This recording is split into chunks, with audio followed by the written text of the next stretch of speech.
I'd literally just like to point out that it thundered like 2 hours ago, and the power went out in my school, and that was like the highlight of my day, and I loved it. Bingo, it's bingo time. Okay, the computer just wants to die, which makes sense because I can probably figure out why. Okay, how's it going, guys?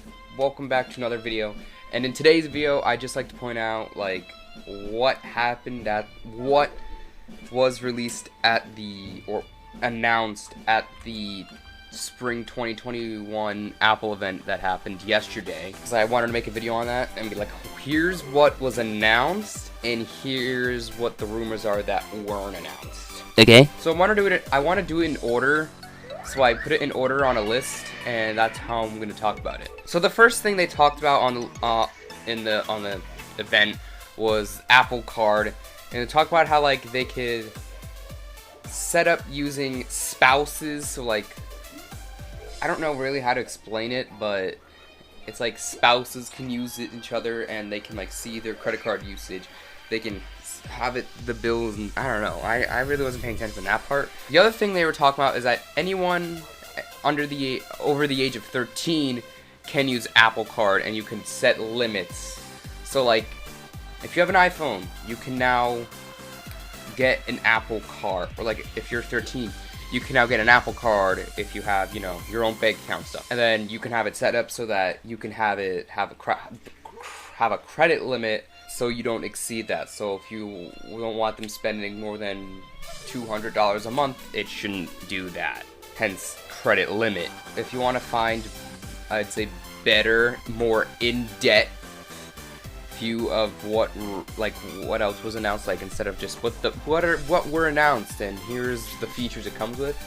I want to go over some of them, I'm not gonna go over all of them, but if you want more in-depth, I'll search up Spring 21 event and like find bigger YouTubers who are talking about it. Like, so the next thing they were talking about is podcasts. They're redoing podcasts now. You can subscribe to they're adding subscriptions to podcasts. So now if you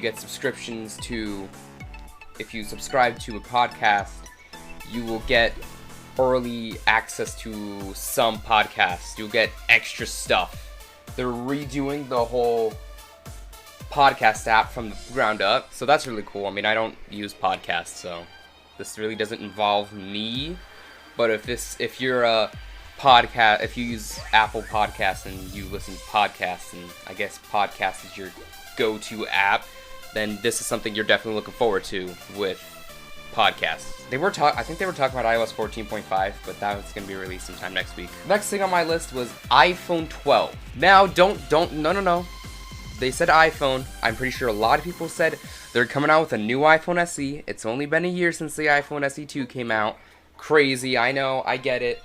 Maybe it was something strange, maybe they were doing something else. Nothing big. All they did was add an extra color for spring, which is a purple. It does look nice, but my main problem is that they discontinued the 12 mini. So it's for it's this purple, but it's only for the regular 12, the 12, and 12 mini.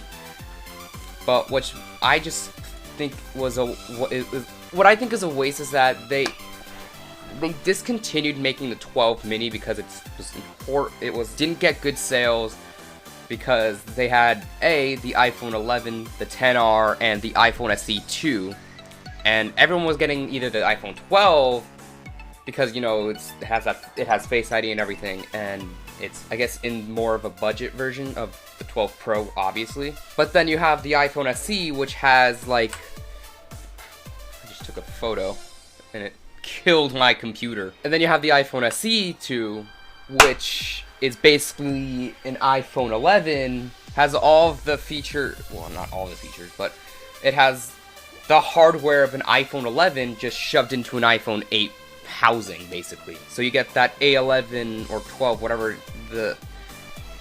it is, shoved in a 4.7-inch display. So that's basically the smaller version, and it's way more cheaper than the iPhone 12 and 11. Me personally, if I was gonna say, if you want something that's like the iPhone 12 but it's not in your budget range, I would go for the 10R, because you get the Face ID, you get all that. Also, I forgot to mention in this part that when I said that I prefer the iPhone XR.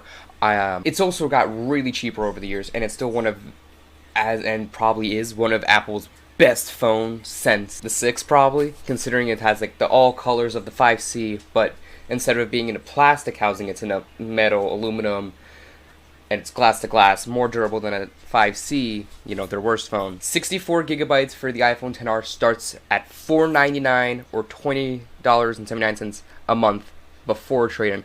Or you can get the 128 gigabyte version for $549 or $22.87 a month before trade-in. And honestly, that's really good. I think it's about or just a little $100 more than the SC second generation. So like if you really want something that looks like the iPhone 12, kind of has the feeling of an iPhone 12, you know, the Face ID, no home button, I would go with the XR because it's got cheaper over the years. It's still supported. It's one of the best iPhones ever made, and it comes in 6 different colors. It comes in white, black, blue, coral, product red, and yellow. You see what I'm trying to say here is you should get the iPhone XR if you don't have enough money, or if the 12 or 12 Pro is in your budget range. I'm not saying you shouldn't get the SE or the 11. I'm just saying that the XR is kind of just dropped dead center in the middle for those 3 phones. So if you want the feeling of a 12, get the XR. I mean, you can also get the 11. It's got that double camera, but it's a little bit more expensive than XR or the iPhone SE. And if you want something more like the iPhone 8 but just feels like an iPhone 11, get the iPhone SE. I don't know why they made the purple on the 12 mini when they discontinued it and it was doing bad. What they should have done is kept the purple for the 12, maybe add the same around purple for the 12 Pro and 12 Pro Max, and maybe the iPhone SE. That's what they should have done instead of, I mean, yeah, you don't get it on the 12 mini, but since they discontinued the 12 mini, what would be the point of adding a color if the 12 mini done so bad? You see what I'm trying to say here? But that's really it. That's all they did. They just added an extra color to the iPhone 12 and 12 mini for spring. I wonder if they're going to do something like this with the 12 Pro or just the 12 again for like summer, which I don't think they are. So with that will be, you can pre-order it Friday, and it will be, does it say pre-order? I don't know if it was order or pre-order. I really don't remember.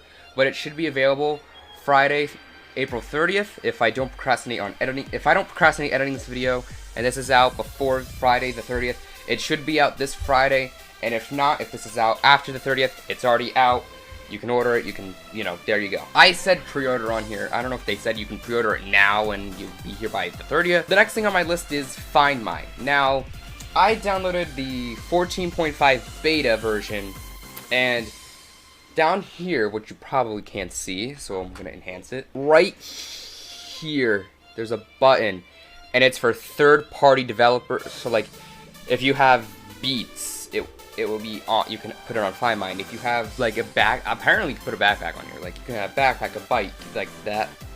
You could add it instead of it being just stuck to being Apple stuff. So Apple added third-party accessories to Find My. And going along with Find My, this is something that apparently people wanted, which I feel is kind of useless, which people have been going at it for months about. AirTags. Those are released. I'm honestly shocked that it's $30, so it's not that bad. I might get one, but I don't know what I'd put it on. I personally don't see a point of me having an AirTag, but for $30, who could complain? I saw on TikTok today that the Hermes lanyard is like $400, which seems expensive, but it's Hermes, so it kind of makes sense. One AirTag is $29, and then for 4-pack is $100, which is honestly a steal. I'm not gonna lie, I would buy 4 for $100. I think those are also gonna be out April 30th. Next thing, Apple TV 4K. So this is a brand new Apple TV 4K, which has been rumored that was gonna happen many eons ago. This has probably been a while. Probably. I don't have an Apple TV. So this new Apple TV has a A12 Bionic chip in it. It has the same chip as like the iPhone XR. And then there's this really, really cool feature for 12 Pro users where it uses the Face ID sensor, the camera, and the proximity sensor on top. You put it by your TV, and it matches the same resolution colors as your TV. So you can get your TV quality photo. So like if you have a really expensive Samsung TV and you put that phone up and you have the 12 Pro and you put it up like that, you know, you shove the camera up by the TV, you could get same exact quality, same exact colors on your iPhone. So it's like your 50-inch TV that costs you hundreds and hundreds of dollars to be on your 6.1 or 6.7 inch screen, which I think is pretty freaking cool. And then it's got a new Siri remote, and it's got the clicking wheel like the Nano?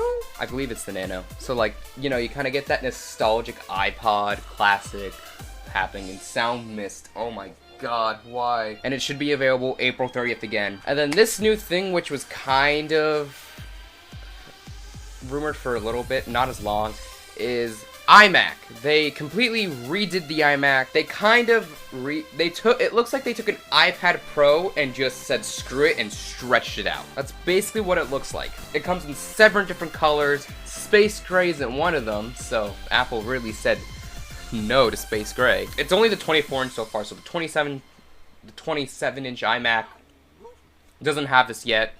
So it's a 24-inch iMac. It's got the M1 Apple Silicon chip, obviously, because, you know, they're getting rid of Intel, and Intel's not actually kind of pissed about it. So on the back, there's the base model only has 2 USB-C Thunderbolt cables, and what can you do with that? Probably nothing, because, you know, if you're USB and everything, you gotta get a dongle.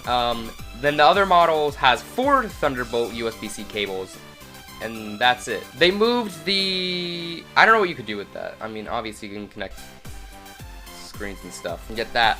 They moved the headphone jack to the side, which is really cool. And if you're an editor, YouTuber, I hate to break you to this, there is no micro SD card slot. Oopsie, sorry. I don't know what to tell you. Buy a dongle. So you get the 4 or 2 USB-C ports and the micro and the headphone jack. Sorry, it feels like the MacBook all over again of 2016. The cool thing is that the bigger model has a new MagSafe charger. So instead of it being the old, you plug it into you get this long cable, you plug it into your wall, and then you plug the other part into your computer. Boom, it's on. And it's got this new magnetic cable, plugs into a power brick like a MacBook plugger, which is like the first thing they've done on the iMac since the iMac. So you're probably saying, that's it, that's all we get? Well, not the base model, the bigger model gets an Ethernet port into the power bank, and then you can plug it. You plug that into the power bank, and then goes into, I guess, your phone jack or your router, and then that's how you would get wired connection. The base model doesn't have that feature, even though you could probably just buy one of those with the Ethernet plugged in. It's probably $100 more, but if you want wired connection, I'd go with it. So I think that's cool. It also comes with color matching Magic Keyboard and Magic Trackpad, Magic Mouse. Whatever color you get, the aluminum matches. And the Magic Keyboard comes in 3 different ways. So there's a new design. You can get it just like how Magic Keyboard normally is. You can get it with built-in Touch ID, which is super cool. And then you can get it with built-in Touch ID and the numeric keyboard on the side. And then last on my list is iPad Pro. They redid the iPad Pro. iPad Pro now has 2 terabytes of storage, which is kind of balls off the wall crazy. It has 5G, which I feel like it doesn't need it, but you know, it's really cool. And then it comes with built-in Thunderbolt in the USB-C charger. Also, it has an M1 chip built into the iPad Pro. And the way how they showed that was honestly shocking, because it was Tim Cook breaking into Apple, and it wasn't. He was wearing a mask, so when he unmasked, I was actually kind of shocked. Crazy. So with that I think with that, that's just gonna be the end of the video. Thank you guys for watching I guess my rant. I'm gonna probably do something like this similar when WWDC comes around. Probably gonna be longer though, considering it's like, here's what macOS has, here's what iOS has, vice versa.